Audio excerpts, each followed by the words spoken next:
Well, we begin with a developing story where Public Service Cabinet Secretary Justin Muturi has openly condemned the wave of abductions in the country since June last year, a move pointing to divisions in President William Ruto's cabinet.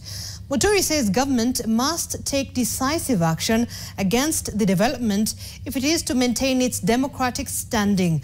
The cabinet secretary also says he's yet to receive answers on the abduction of his own son. But as NTV's David Muthoka reports, the Directorate of Criminal Investigations has responded to the assertions. Are you ready?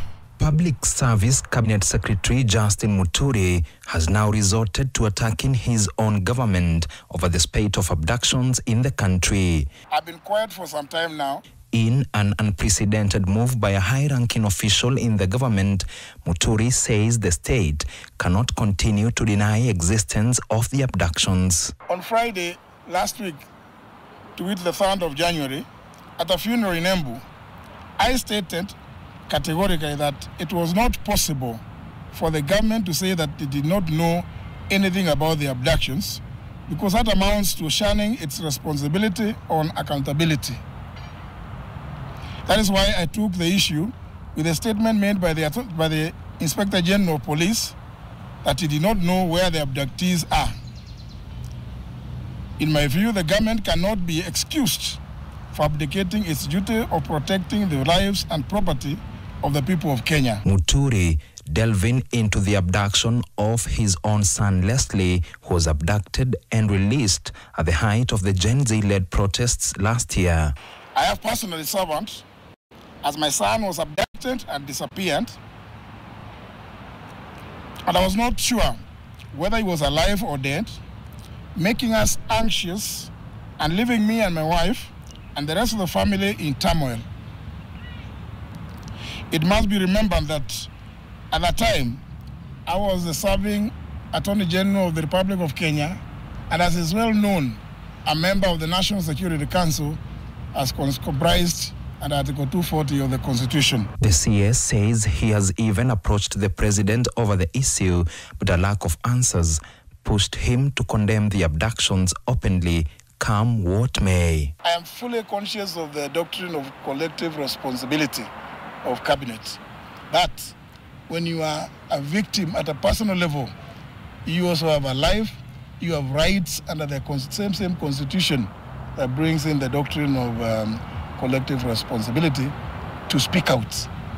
I have not spoken until I feel that things are getting out of hand. The CS adding that he hardly recognizes the government he works in anymore. I joined the Kenya Kwanza coalition owing to the fact that the principles that they espoused are in tandem with the principles of the party I belong to, namely the Democratic Party of Kenya.